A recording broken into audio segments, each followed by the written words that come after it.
Hello students, welcome back to our channel software institute. आज की इस क्लास में हम डिस्कस करेंगे मोबाइल वर्सेस डेस्कटॉप के बारे में। मोबाइल वर्सेस डेस्कटॉप में क्या डिफरेंसेस हैं, कौन से ज़्यादा बेटर है, कौन सी स्क्रीन ज़्यादा बेटर है यूज़ करने के लिए और किस में वर्क फास्ट होगा, ये सारी चीज़ें हम डिस्कस कर रहे हैं। The diverging parts mobile versus desktop browser evolution.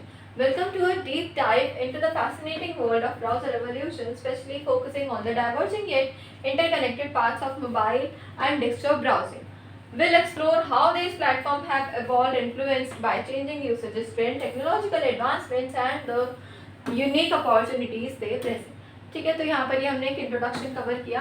अब यहाँ पर अगर हम बात करें मोबाइल और डेस्कटॉप की, तो यहाँ पर एक ग्रेट शिफ्ट हुआ है into the usage of trends. मतलब जो हमारे पास ये ट्रेंड चलता आ रहा था पहले, उसमें क्या हुआ, एक ग्रेट यहाँ पर शिफ्ट हो गया। कैसे? मोबाइल डोमिनेंस की अगर बात करें तो इंटरनेट यूसेज यहाँ पे लिखा है डेस्कटॉप का 2016 से ज़्यादा ट्रेंडिंग होने लगा। That only accelerated as of Jan 2024. Mobile devices now account for significant 59.4% of the global web trafficking, making it a primary way people to access the internet worldwide. तो ये तो यहाँ पे लिखा है कि मोबाइल के डोमिनेंस के बारे में, कि जो मोबाइल की डोमिनेंट पावर है वो कैसी कैसी यहाँ पर है। डेस्कटॉप्स पर आते हैं। Mobile leads desktop usage holds steady at around 40%. 40% of the web traffic यहाँ पे हमारे पास गिवन है। बाकी जो रिमेन्स रहता है वो प्रोफेशनल वर्क हो गया, इंटेंसिव टास्क हो गए, वो सारे यहाँ पे रहेंगे। रीजनल डिस्पैरिटीज पर आते हैं। Mobile adoption varies greatly by region. Asia leads the charge with इतने mobile usage driven by the mobile first economies and widespread smartphone penetrations. ठीक है, North America will still embrace mobile lags with 44.48% mobile trafficking, showing a stronger persistence of the desktop use. तो पहले तो ये हमें given है कि इसका यूसेज कितना है और डेस्कटॉप का यूसेज कितना कितना कहाँ पर है। उसके बाद टेक्नोलॉजी डाइवर्जेंस पर आता है। यहाँ पर डेस्कटॉप इंजन की अगर बात करें तो ये लैंडस्केप में हमारे पास रहेगा, और मोबाइल के इंजन की बात करें तो यहाँ पर आपके पास लिखा है कि फोकस इसमें कौन कौन से आपके मेन पार्ट्स हैं।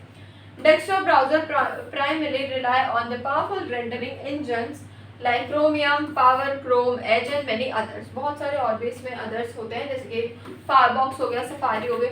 These engines are optimized for performance on device with an ample processing power and memory. यहाँ पर हमें गिवन है क्रोम एज हो गया, फायरफॉक्स हो गया एंड सफारी हो गई, ये सारे ही हमारे डेस्कटॉप्स के अंदर आ जाएंगे। देन यहाँ पर अगर हम मोबाइल इंजन्स की बात करें तो यहाँ पर आपके पास लिखा हाईली ऑप्टिमाइज्ड वर्जन्स होते हैं। कोर फोकस रहता है एफिशिएंसी पर, जो कि मिनिमाइज करता है बैटरी ड्रेन को भी। एंड यहाँ पर आपके पास गिवन है कि कौन कौन से एंड्रॉयड एंड iOS यहाँ पर आपकी इजीली वर्क में आ जाते हैं।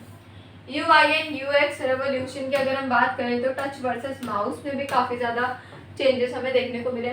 मोबाइल टच फर्स्ट, देन उसके बाद desktop precision, mobile first index and then progressive web apps, PWA blurring lines यहाँ पर given. Mobile UI and UX design की अगर बात करें तो यहाँ पर टच फर्स्ट है, ये लार्ज है, टिपेबल एरिया जिसके रहने वाले हैं, रिस्पॉन्सिव लेआउट्स हैं ताकि हम अडॉप्ट कर सके अलग अलग स्क्रीन के साइजेस को, वेरियस स्क्रीन साइजेस। इसकी जो अप्रोच ये है ताकि ये प्रायोरिटाइज करते रहे ईज ऑफ यूज को, मतलब काफ़ी ज़्यादा ईजी रहे यूज। सिमिलरली आपके पास यहाँ के मेरा डेस्कटॉप डिजाइन जो है वो ऑप्टिमाइज हुआ है, like mouse, keyboard, input devices हैं जो कि अलाउ करते हैं फॉर इंटीग्रेट नेविगेशन को अलाउ करते हैं। Google mobile first indexing strategies underscore mobile importance, prioritising a styled mobile version for ranking purpose. उसके बाद प्रोग्रेसिव वेब ऐप पर आते हैं तो इंक्रीज कर रहा है blurring of the distinction between the native apps and web experiences. They offer app like feature, ऐसा आपको लगेगा ऐप लाइक फीचर है, सच एज ऑफलाइन एक्सेस भी आपको मिलता है, आप ऑफलाइन भी वेबसाइट्स पर वर्क कर सकते हैं with the help of PWA। उसके बाद फीचर्स पर अगर हम बात करें तो यहाँ पर आपके पास फीचर्स गिवन है, जैसे कि यहाँ पर आपके पास है web push API, then web Bluetooth API। यहाँ पे हमें इनके फीचर्स गिवन है कि कौन कौन से फीचर्स हैं और किस किस फीचर्स में हम इनको यूज कर सकते हैं। Yes, so these are the features. Device orientation on API,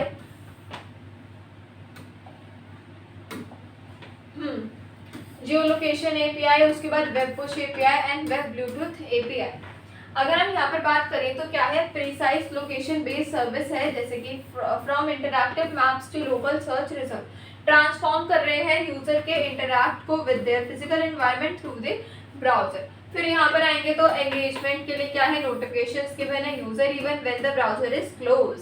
उसके बाद प्रोवाइड कर रहा है किसको, capability for web applications to discover the pair with nearby Bluetooth low energy BLE devices, opening door for innovations IoT and wearable integrations। ठीक है, तो ये थी आज की क्लास जिसमें हमने जाना कि अलग अलग मोबाइल और डेस्कटॉप के डिवाइसेस में क्या क्या वेबसाइट्स के, अगर हम बात करें वेबसाइट्स के रेंज में तो क्या क्या डिफरेंसेस होते हैं। तो आज की क्लास में इतना ही। Thank you so much. इसी तरीके के यूनिक टॉपिक्स को कवर करने के लिए बने रहिए सॉफ्टवेयर इंस्टीट्यूट चैनल।